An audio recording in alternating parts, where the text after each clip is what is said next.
A strong online community around your event also causes your event to come to life online.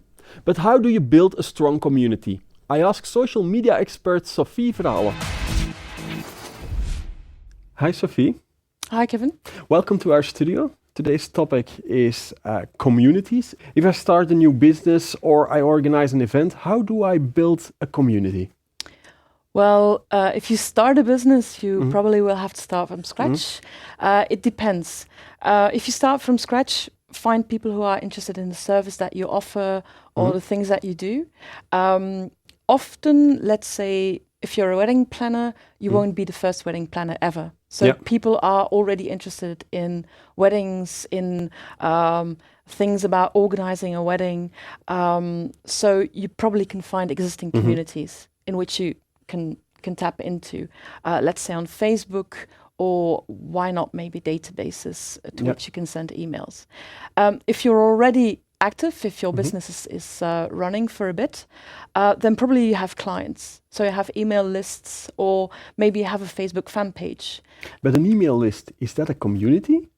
Well, a community is seldom something which stands alone. So it means that if I'm your Facebook fan, I might also be interested in your email newsletter. I might also be interested in buying your services, which is what you actually would want.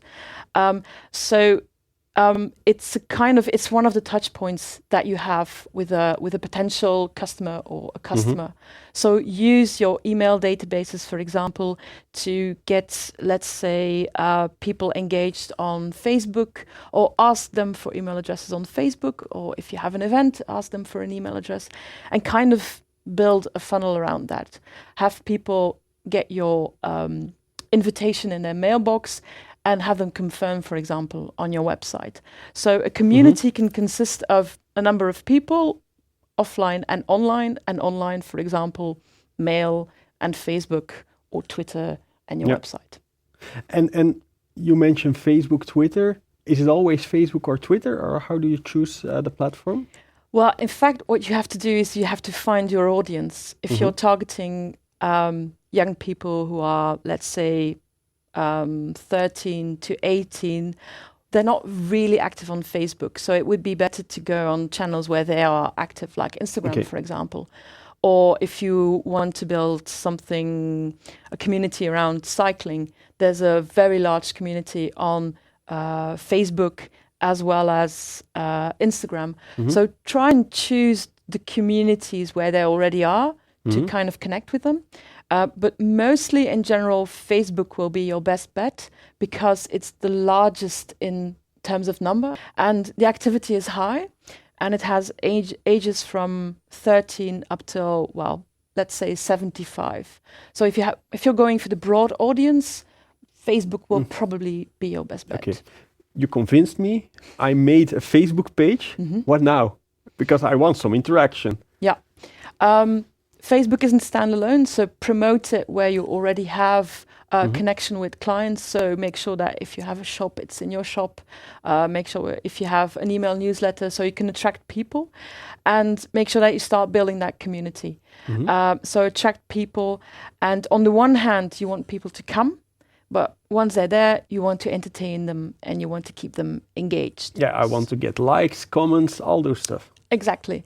The likes is the first step. You want them to be a fan of your page, but actually the like in itself doesn't have any value unless you get the engagement. So the likes on your posts, the comments, the shares are equally important, because what Facebook does, it has an algorithm.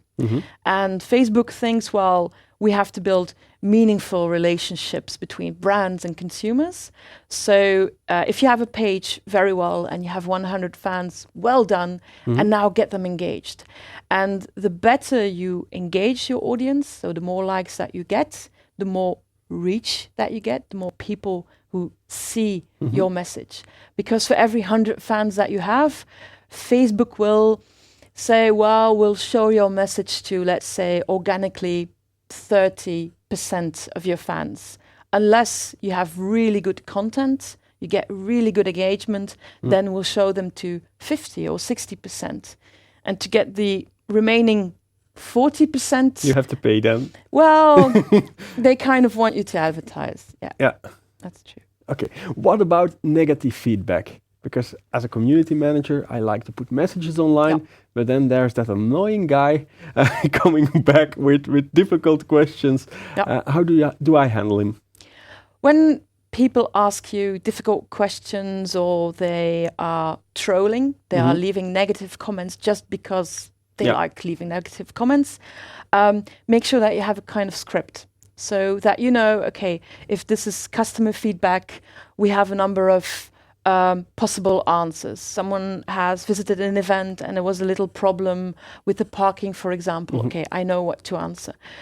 The thing you want to do is you want to find a solution quickly, which is positive for the client and which is positive for you as well. Why? Because it's in public.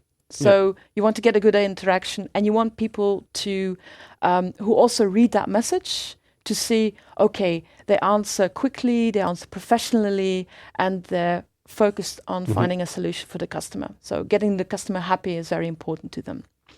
And in those scripts, make sure that you have a kind of troll option as well. If people leave you very hateful, negative comments, what are you going to do? One of the options is to have a kind of disclaimer saying, okay, racist, sexist comments won't be allowed and we will remove that. Now, that's very extreme. Sometimes you have this kind of gray zone in which you actually ask a client, okay, what seems to be the problem? I don't really know what your question is. What you can do then is take it privately. So have a kind of private message going and saying, okay, could you give me some more information? And then when everything is resolved, 90% of the cases you will be able to resolve the matter, take it in public again and make sure that you close the bracket. So people see, okay, they are engaged, they respect privacy, but in the end, I've noticed that they actually try and solve the problem. So in most cases, respond, stay calm, and try and solve the problem. Okay. You mentioned before that you need to entertain your community. That means you need to make content, I suppose. Yeah, it does. It sounds like a job, a challenge to foresee this content. Lots of marketers think that they have to hire a copywriter who has to write an article every day. Let's say you have to have a minimum of 3 articles per week. But 3 per week? Yeah. That's already a lot. That's already a lot. 3 is the absolute minimum. If you can't reach it, then you have to question if Facebook is the right platform for you. But what you could do is there's already a lot of content about the theme and the topic in which you are involved. Let's say you're a dog groomer. People write about dogs all the time. There are lots of funny videos about dogs. There's lots of information about health when it comes to dogs or adopting dogs. So actually there's on the internet a vast amount of content already made.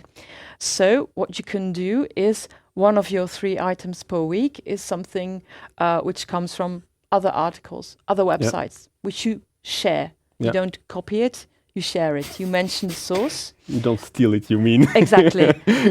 What you could also do is try and find, let's say, a very active community on Instagram and share nice pictures that they have made about their dogs. You use that user-generated content and you put it on your Facebook page to actually give something back to the community and show, well, it doesn't always have to be about us, our brand, our product, our event, but it's actually about you, this theme and that topic.